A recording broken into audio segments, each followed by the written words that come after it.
বিশেষ করে মানুষ রাজনীতির দিকে দেখছে যে রাজনীতির গুণগত পরিবর্তন হয়েছে কিনা। যেমন ধরে একটা উদাহরণ বলি, আওয়ামী লীগ চলে যাবার পরপরই 3 দিনের মাথায় বোধহয় বিএনপি তাদের পার্টি অফিসের সামনে বিরাট একটা জনসভা করলো, করে তারা দাবি করলো 3 মাসের মধ্যে নির্বাচন দিতে হবে। বিএনপির কট্টর সমর্থক অনেকটা আমি দেখেছি তার একটা বিরোধিতা করেছে। একই কথা, এত বছর ধরে লড়াই হলো, এত রক্ত গেল, এই রক্তের দাগটাই শুকায়নি, আমরা কোন দিকে যাব, কিভাবে যাব, সেগুলো করে হিসাব কিতাব ছাড়াই আগে ভোটের কথা আসলো কেন? তার মানে ভোটটাই একমাত্র বিষয় কি? ভোটটা তো দরকার, ঠিক আছে, ভোটটা গণতন্ত্রের জন্য আমাদেরকে নিশ্চয়ই কাজে লাগাতে হবে এবং এটা ভালো ভোট করতে হবে, কিন্তু তার মানে এই নয় যে ভোট করলেই সব সমস্যার সমাধান হবে। বিএনপি জনগণের এই মানসিকতা বুঝে বললো না 3 মাস আর 6 মাস, মানুষ তাও সাপোর্ট করলো না। পরবর্তীতে তারা বলছে যে 6 মাসটা এটা আমরা যৌক্তিক সময় দেবো সংস্কার। এটাই আমি বলছি যে গণচেতনার জায়গাটা ওইখানে গেছে যে তারা এগুলো অপছন্দ করছে।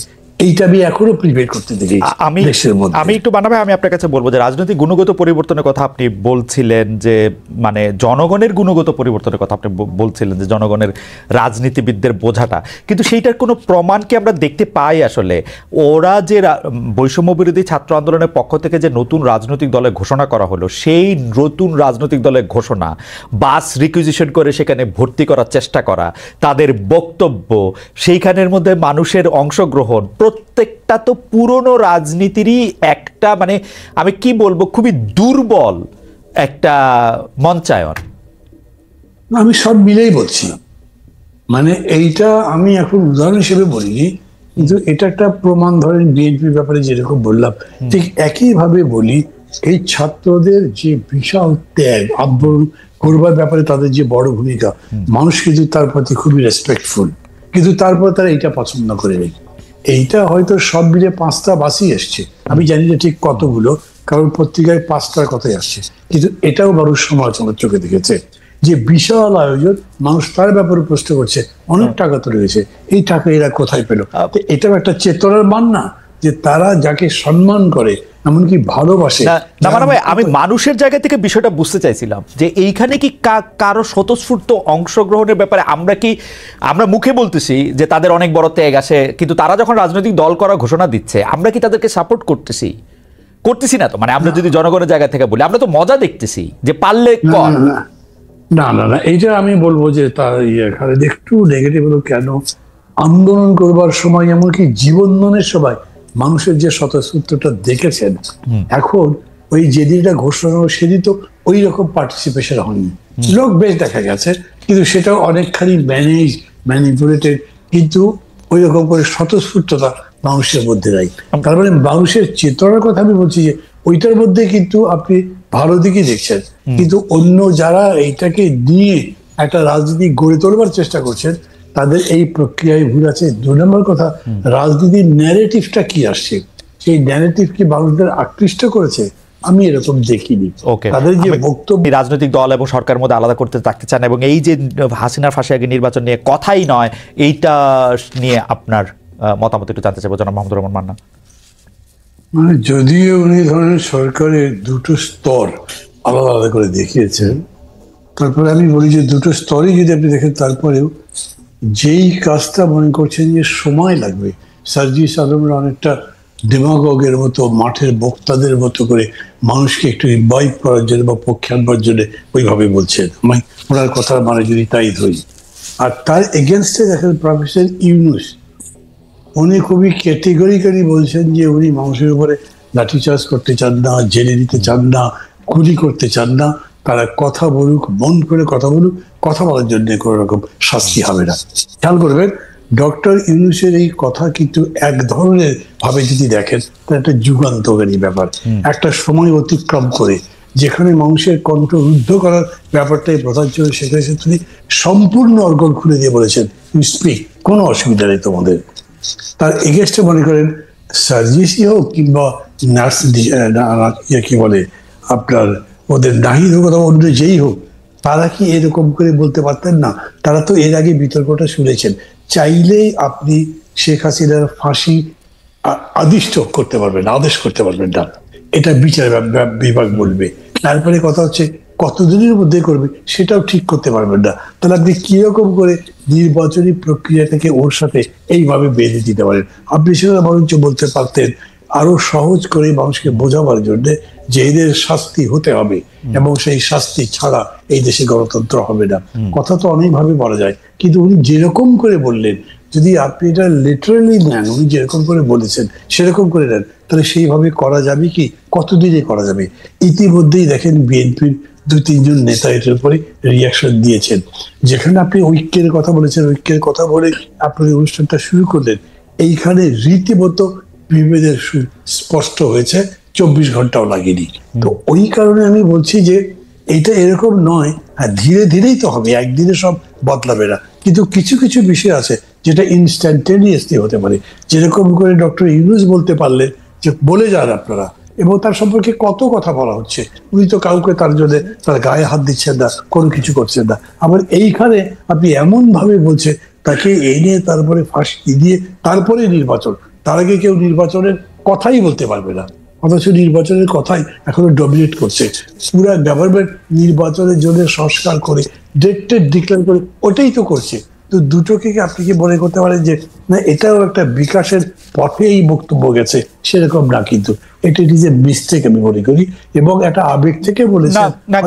কিন্তু মানে ভাই আমি একটু বলি যে আপনি যেটাকে প্রচলিত রাজনৈতিক ধারাতেই তারা থাকছে ওরকম যদি আমি ধরেও নেই, কিন্তু প্রচলিত রাজনৈতিক ধারায় যদি তারা না থাকে, তারা বিএনপি জামাতের মতো আপনাদের মতো দলের সাথে যারা প্রচলিত রাজনীতিতে রাজনীতি করতেছেন তাদের সাথে তারা ফাইটটা করবে কেমনে? মানে তো লেভেল প্লেইং ফিল্ড হবে না। তাদের যতই সমর্থন থাকুক, মানুষ তো তাদেরকে প্রচলিত রাজনীতির ধারার মধ্যে থেকে বাদ না করে গেলে, এই পলিটিক্যাল রেটরিকগুলি না বললে, এরকম শক্তি না দেখালে, এরকম একটা স্বপ্নের জায়গা থেকে কিছু বাড়তি কথা না বললে, আমরা তো তাদেরকে নজরে দিচ্ছি না। সার্জিস আলম এই কথা না বললে তো এটা হেডিংই হইতো না। মানে আমরা যা দেখছি আর কি, আমাদের উপরে দায় নিয়ে আমি বলতেছি। খালেদ খুবই ভুল করছেন, কারণ আপনি মনে করছেন যে এটা বললেই উনি অন্যদের অ্যাটেনশন ড্র করতে পারেন এবং বাই দ্যাট উনি পপুলার হন, পরিচিত হন। এগুলো ঠিক না। ডেমাগগদের দিয়ে কখনোই আপনার ভালো পলিটিক্যাল কাজ হতে পারে না, এগুলো ডেমাগগি। আপনি এর চাইতে সুন্দর করে ভালো করে কথা বলতে পারতেন, সেটা সম্ভব। আপনি যাদের কথা বললেন যে সমস্ত পার্টি, তাদের অনেক মিস্টেক আছে, এখনো মিস্টেক আছে, আপনি সেই মিস্টেকগুলো ধরে কথা বলেন। আপনি দেখছেন নাকি এখন পর্যন্ত চাঁদাবাজি দখলদারিত্ব কি বন্ধ হয়েছে? তার উপরে কি তারা কথা বলছে? অথবা তাদের এরকম আরো যে সমস্ত মিস্টেক আছে, আমি শুধু বিএনপি বলছি না, সবাইকে মিলে ধরেন আমারও যে মিস্টেক আছে তারা সেটা নিয়ে বলবেন। রাজনীতির ওই জায়গাতে যেটা আমাদের দুর্বলতার দিক, যে দুর্বলতা কাটিয়ে উঠে আমাদের সবল হওয়া প্রয়োজন, সেই জায়গাটা ধরিয়ে দেবেন। কিন্তু ওনারা একেবারে এইটা বললে তো এটা পপুলিজম হলো, একেবারেই পপুলিজম হলো।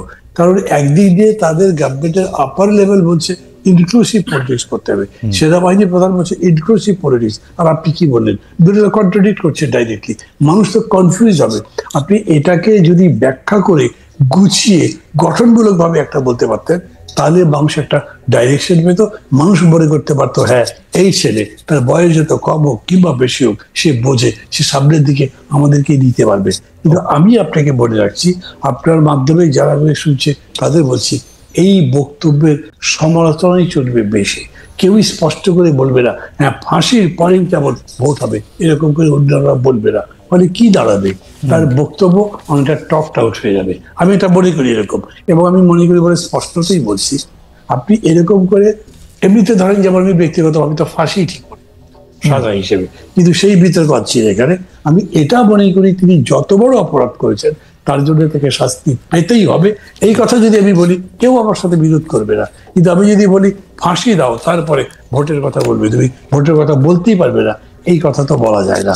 এইটা দিয়ে মানে ভাই এক লাইনের একটা শুধু প্রশ্ন করতে চাই, আপনি ডেমাগোগির কথা বলছিলেন। এখন আমরা তো যাদের বয়স 50-এর উপরে, তারা তো হচ্ছে আপনার বক্তব্য দেখে আপনাকে বেশি পছন্দ করেছি, মানে আপনার বক্তব্য শোনার জন্য দাঁড়ায় থাকছি। সেই বক্তব্যের মধ্যে তো অনেক মানে আমি ওইভাবে বলতে চাই না, কিন্তু অনেক পলিটিক্যাল রেটরিকও ছিল। আপনার বক্তব্য আপনাকে অনেক রাজনৈতিক নেতা থেকে আলাদাও করছে, আপনি অনেক সুন্দর কথা বলছেন।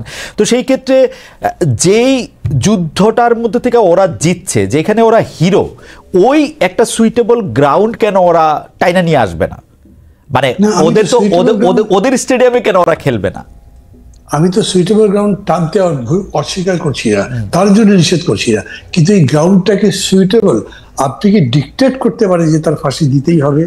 আপনি কি ডিকটেট করতে পারেন এতদিনের মধ্যে ফাঁসি হতে হবে? বলতে পারেন না। তাহলে আপনি আনসার্টেনিটির মধ্যে পড়ে গেলেন না, কবে নির্বাচন করবেন? 5 বছর পরে? আমি মনে করি যে এখানে একটু যোগ করা দরকার। এটা শুধু কর্তৃত্ববাদের সমস্যা না, এটা এক ধরনের চৌর্যবৃত্তি, লুটেরা মানসিকতা, যেরকম করে হোক সম্পদ আহরণ, দেশের স্বার্থের প্রতি কোনো তোয়াক্কা না করা, এই সমস্ত ব্যাপারগুলোই আছে। যেমন ধরেন আওয়ামী লীগ নাই, এখানে লীগটাকে উনি বলেছেন প্রতীকী অর্থে, মানে লীগ মানেই একটা অপশাসন, দুঃশাসন, চুরি, লুটপাট, অলিগার্কি, যেগুলো যেগুলো হয় সবগুলো উনি বলেছেন। তো এইটা কিরকম দেখবেন, ধরেন যখন সরকারটা চলে গেল তারপরে পুলিশ ইজ অলমোস্ট অ্যাবসেন্ট। ধীরে ধীরে পুলিশ আসলো, এখন প্রায় সব জায়গাতেই পুলিশ আছে, কিন্তু কিভাবে আছে?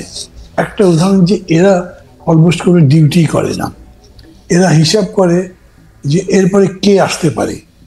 এ চলে গেছে, তাহলে বিটা কে, বি কি এসছে, এবং বি আসলে কিরকম বিহেভ করতে পারে, তার সাথে আমি কেমন বিহেভ করব, আমি কি তার একটা পার্টনার হতে পারি, তার শেয়ার হতে পারি, তার স্তাবক হতে পারি। এরকম করে পুরো প্রশাসন আমাদের এইভাবে চামচামি করে করে অভ্যস্ত আছে, এবং এই কালচারটা তো যায়নি। যে লড়াইটা হয়েছে সেই লড়াইয়ের পরে আমরা বলছি যে আমরা একটা গুণগতভাবে উন্নত রাষ্ট্র করব, গণতান্ত্রিক রাষ্ট্র গড়ব, কিন্তু এই গুণগত বিষয়টা তো তাদের মধ্যে একেবারেই কোনো প্রতিক্রিয়া করছে এরকম না আমার মনে হয়। ফলে তারা এই পরিবর্তনের গুণগত দিক কিছুই বোঝে না। বিউরোক্রেসি আগের মতোই বিহেভ করে, পুলিশে অলমোস্ট আগের মতো বিহেভ করে, আর এদেরকে কন্ট্রোল করবার জন্যে তারা যারা এখন দায়িত্বে আছেন তারাও যে পুরো ব্যাপারটা কতখানি বুঝছেন সেটা কিন্তু বলা মুশকিল, কারণ ল অ্যান্ড অর্ডার সিচুয়েশন আগের চেয়ে খারাপ হয়েছে দেখেছেন, এবং তার সাথে সাথে আরো অনেকগুলো বিষয় হয়েছে, দ্রব্যমূল্য সহ যা যা আছে, এগুলো থেকে এরকম বলা খুবই মুশকিল যে আমরা এক ধাপ এগিয়েছি বা কতখানি এগিয়েছি। তবে এইটা আমি বলবো, গণচেতনার প্রশ্ন যদি বলেন, সেটা আসলে অনেক উন্নয়ন হয়েছে। মানুষ এগুলো ঘৃণা করছে, মানুষ অপছন্দ করছে,